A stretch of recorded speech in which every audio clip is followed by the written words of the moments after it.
Are you looking for a great handyman? This is Jody Crowley with North of Boston Lifestyle, and I'm here with Scott Bianchini, who is a great handyman.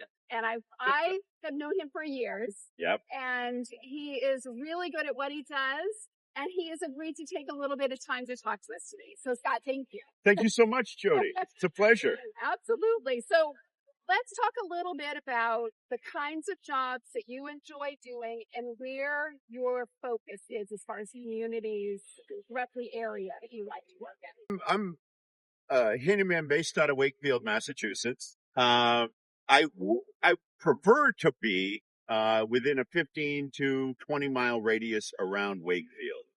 I've been known to go to southern New Hampshire for some clients that were existing that moved to southern New Hampshire.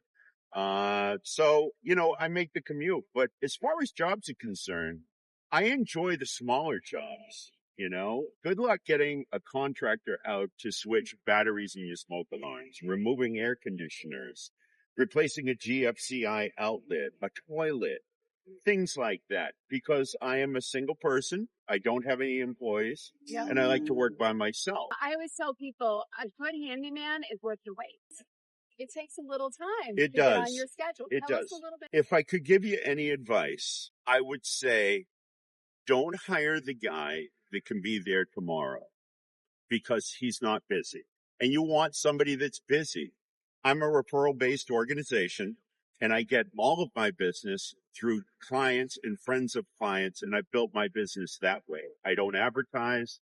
So it's really important, however, when you are hiring somebody or looking to hire somebody, that you get at least 3 estimates. You get proof of insurance, because general liability insurance is really important when you've got somebody in your house dealing with water or electrical.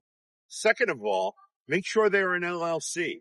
Make sure that they've done their due diligence and gone through the state of Massachusetts. Don't just hire anybody. And I usually tell clients, if they want to hire me on the spot, get 3 estimates first. You'll feel better about your decision. So Scott, we are filming in front of you here in Wakefield, Massachusetts. We are looking at Lake Quannapowitt, which is absolutely gorgeous. It is. It's gorgeous. I asked Scott to tell me about a couple of his favorite places because I like to film at my friends and clients' favorite places. So why is Honeydew one of your favorites? Best coffee around, number 1. Number 2, they're a client. Yeah. You also would like to hire a handyman that has corporate clients as well. I have BCA Animal Hospital. I have Honeydew Donuts behind us. I also have UPS stores. It shows your level of expertise. Exactly. The other thing that you should ask is, how do you do your estimates? How do you charge? Do you charge by the hour or by the job? That's important. How long is the job going to take? When I do an estimate, I itemize everything to the line item so you know exactly what that item is going to cost.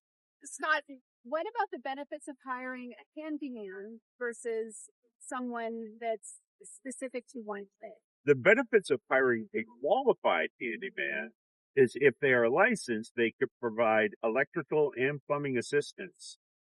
Most states allow handyman with a home improvement contractor's license to do repairs on anything existing. Meaning if you have a ceiling fan that you want to swap out, a handyman can do it if he's licensed. A GFCI outlet, a toilet, things of that nature. It's a one-call stop. You don't have to, let's say a garbage disposal, for instance. You have to have a plumber come in and install the garbage disposal, but you also have to have the electrician come in and wire it up. So a handyman can do both, which in turn saves you money, it saves you time, taking the time off from work to be there, etc. So there's a lot of benefits to hiring a qualified handyman. All right, Scott, we were just talking about the honeydew list and prioritizing. What do you have to say about that? What a segue, huh? Honeydew list, standing outside of Honeydew Donuts. When you're looking at your house and you're looking at everything that needs to be done, the best thing to do is to create a list and then prioritize that list. And the way you want to prioritize it is really the top 2 things should be safety Do you need grab bars in your showers, for instance? Am I going to be saving money by insulating my windows or my front door, that gust that's coming in? Am I losing energy? You want to be able to put the money where you're going to get a return on your investment and your safety. So that's an important thing to take into consideration.